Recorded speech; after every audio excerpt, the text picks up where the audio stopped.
20 से 30 साल के अंदर जितने भी बॉडी में इंटरनल चेंजेस आते हैं उसका हमारी स्किन पे क्या इफेक्ट आता है? एक वर्ड यूज़ होता है बेबी स्किन।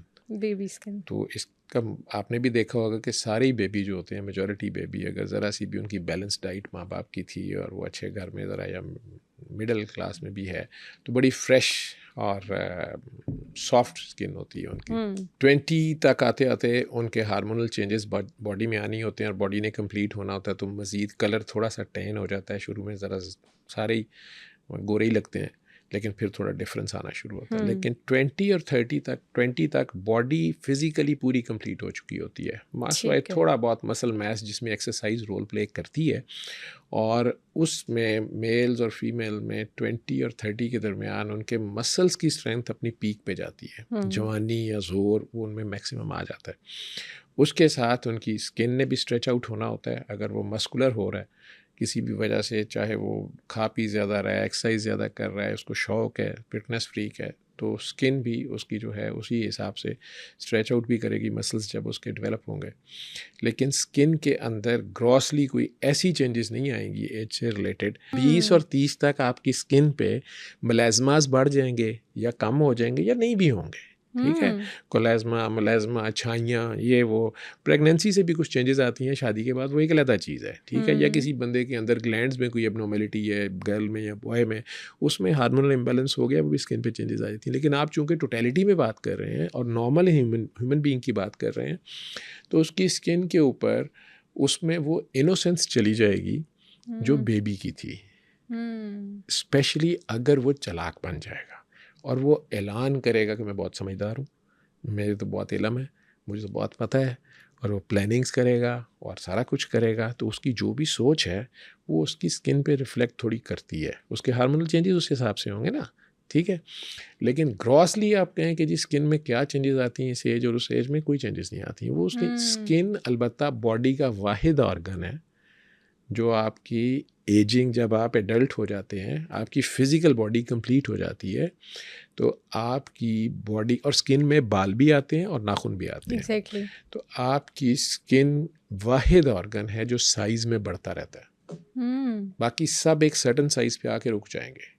अगर मेरी हाइट 5 फीट होगी तो मेरा लिवर उस हिसाब से होगा, मेरी स्प्लीन उस हिसाब से होगी, मेरी किडनीज उस हिसाब से होंगी। मेरी हाइट 6 प्लस है तो बाकी ऑर्गन उस हिसाब से एक सर्टन लेवल पे आके वो रुकेंगे। लेकिन स्किन वाहिद ऑर्गन है जो एज के साथ बढ़ती रहती है, इसलिए ये छोटी नहीं पड़ती। कहते हैं ना बच्चा बड़ा हो गया जी, कपड़े छोटे पड़ गए हैं। कपड़े कभी भी छोटे नहीं पड़ते, बच्चा बड़ा होता है ना। बच्चा बड़ा तो होता है। हमारी हाइट भी बढ़ती रहे, सारा कुछ होती है, लेकिन स्किन एक वाहिद ऑर्गन है जो कि हमारे ऊपर एक लिबास है। नेचुरल कॉम्प्लेक्शन या नेचुरल जिस भी तरह का आपको अल्लाह ताला ने बना दिया है, उसके बावजूद हमें इस एज के अंदर स्पेसिफिकली, क्योंकि मैंने आपको बताया रिलेशनशिप की भी बहुत टेंशन होती है, इस एज में हमें बहुत सारे लोग अच्छे लग रहे होते हैं, अट्रैक्ट कर रहे होते हैं, फिर हमारी ये कोशिश होती है कि हम उनको भी अच्छे लगें, ठीक है। तो उस चक्कर में हम लोग बहुत सारे वाइटनिंग इंजेक्शंस की तरफ चले जाते हैं, सप्लीमेंट्स की तरफ चले जाते हैं। कुछ लोग अगर मोटे हैं थोड़ा सा तो वो पतले होने के लिए बहुत स्ट्रगल कर रहे होते हैं। तो मुझे ये बताएं, जो ये वाइटनिंग इंजेक्शंस वगैरह लगाते हैं, हम डिफरेंट ड्रिप्स यूज़ करते हैं कि हम पतले हो जाएं या हेल्दी हो जाएं, तो क्या ये सप्लीमेंट्स वगैरह इस एज में यूज़ कर लेने चाहिए या ये ड्रिप्स ले लेनी चाहिए? मदर नेचर का वर्ड यूज़ होता है। माँ जितनी अपने बच्चे की सगी होती है कोई नहीं होता, ठीक है। और अल्लाह ने भी जब प्यार को क्वांटिफाई किया ना, आपकी हर चीज़ की आप क्वांटिफिकेशन करते हैं, ये लाइट कम है, ज़्यादा है, आवाज़ ज़्यादा है, कम है, ये है, वो है। प्यार ज़्यादा और कम कैसे मेजर किया जाए, ठीक है। तो अल्लाह ने उसका पैमाना माँ को रखा है। अल्लाह ने जब एक्सप्लेन करना चाहा, ये हमें समझाना चाहा, ये नबी ने समझाया, तो उन्होंने कहा कि अल्लाह तुम्हें माँ से भी 70, तो माँ इज़ स्टैंडर्ड यार्ड। बिल्कुल ठीक बिल्कुल, है। माशाल्लाह। अब वो मदर नेचर जो है वो आपके साथ कभी ज़्यादती नहीं करती और बैलेंस रखती है, ठीक है। ये नेचर चली इसीलिए, इसमें बैलेंस है, ये कायनात बैलेंस पे कायम है, नहीं तो ये काम ख़राब हो जाता। अब उसने अगर मुझे डार्क कम्प्लेक्शन दी है और आपको फेयर कम्प्लेक्शन दी है और किसी को बिल्कुल ही वाइट कम्प्लेक्शन दी है, इसकी हिकमत तो पीछे उसको पता है बेशक। लेकिन हर कम्प्लेक्शन में भी कुछ डिजीज़ेज़ ऐसी हैं जो डार्क कम्प्लेक्शन में ज़्यादा चांसेस हैं, कुछ हैं जो फेयर स्किन में ज़्यादा चांसेस हैं, हम्म। ठीक है। फिर मुख्तलिफ़ इलाकों के मुख्तलिफ़ एनवायरनमेंट्स के भी अपने इम्पेक्ट्स हैं। वहाँ के रहने वालों के लिए वो बीमारियाँ थोड़ी ज़्यादा हैं, हम्म। दूसरे जाते हैं तो वो बहुत ही ज़्यादा सफ़र करते हैं वहाँ पे।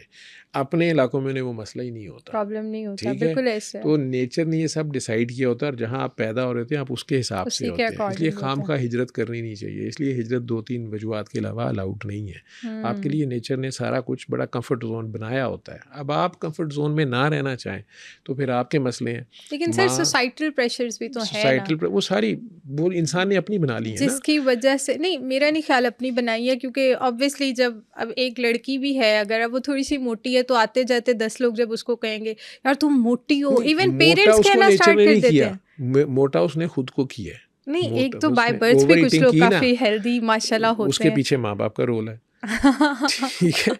आपने गरीबों के कितने के बच्चे मोटे देखे हैं, ऐसे ही ठीक है। है। यूरिक एसिड आपने गरीबों में कितनों में हाई देखा है, बिल्कुल ठीक है। ऐसा। ये ज़्यादा खाते पीते लोगों की बीमारी है। मोटापा तो चलें एक अलग चीज़ है कि कोई कई बार कुछ हार्मोनल इम्बैलेंसेस होते हैं, कुछ साइकोलॉजिकल इश्यूज ऐसे होते हैं, कुछ लोग ओवर ईटिंग कर जाते हैं, कुछ मसले होते हैं, लेकिन उसको आप कंट्रोल कर सकते हैं, उसको आप चेंज भी कर सकते हैं। विल पावर, फिर आपकी इंटरनल स्ट्रेंथ, विल पावर आपकी आपकी डिटर्मिनेशन उसमें काउंट करेगी और आप अपने आप को एक्सरसाइज और डाइटिंग और ये सारे प्लान्स के साथ डॉक्टर्स के साथ मिलके, कल ही एक डॉक्टर साहिबा मेरी 2 साल बाद आई तो मैंने उन्हें नहीं पहचाना, मेरे क्लिनिक पे आती थी, दोनों मियाँ बीवी डॉक्टर हैं, स्पेशलिस्ट हैं। तो मैंने नाम से उनका ज़रा यूनिक नाम पहचान लिया, लेकिन फिज़िकली 25 केजी उन्होंने वेट लूज़ किया हुआ था और बिल्कुल डिफरेंट थी। तो मैंने कहा कि अल्लाह रहम करे शायद बीमार हो गई हैं, उनके फेस से वो बीमार लग रही थी। तो उन्होंने कहा कि नहीं जी, उन्होंने स्ट्रिक्ट डाइट किया, फिर वो रह नहीं सकी, फिर उन्होंने कहा डॉक्टर साहब मैंने ओज़ेम्पिक यूज़ किया। अब वो इंजेक्शन भी उन्होंने ठीक ठाक 8 माह यूज़ कर लिया, तो एग्जैक्टली। 75 से वो 49 पे बल्कि आ गई ओवर 8 मंथ्स।